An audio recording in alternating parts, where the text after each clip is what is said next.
The number one pick in the 2026 NBA draft, Dybantsa Jr, has left the door open to representing Jamaica.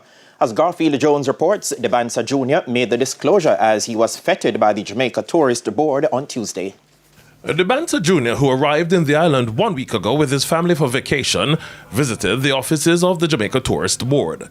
Now, with a Jamaican mother and a father from the Democratic Republic of Congo, Dybantsa Jr has options as to where he can play at the senior level. He has also represented the land of his birth, the United States, at the junior level. Now, when asked about the possibility of representing Jamaica, the Washington Wizard-bound player said the decision will be made after consultation. That'll be a decision. That'll be like a game time decision. Whenever the time comes, I'll talk to my mom, I'll talk to my dad, see what happens.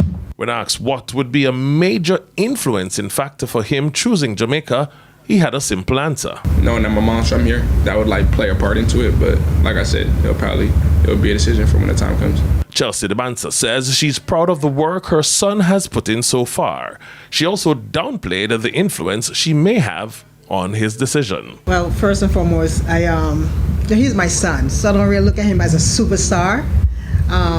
But it feels really good because, again, it's just all the work that he put into it and the support that he had from me, my husband, and my two daughters.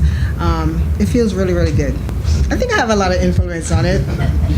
What do you think, AJ? We'll see. We'll see. Meanwhile, President of the Jamaica Basketball Association, Paulton Gordon, says they are exercising patience when it comes to Dybantsa's decision.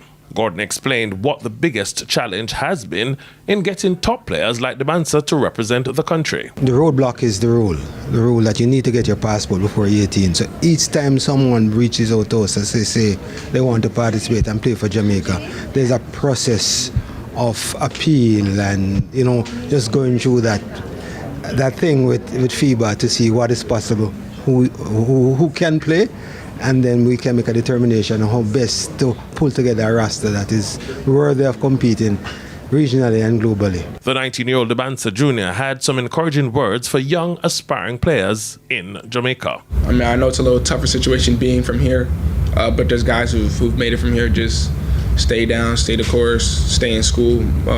Most importantly, stay in school. But just hard work is super undefeated. Hard work rarely doesn't pay off. So once you work hard and the harder you work, there'll be a chance that you can do good things. Dybantsa Jr and his family will be special guests of the Ministry of Sports at Thursday's Grand Gala at the National Stadium. Garfield Jones reporting for TVJ Sports.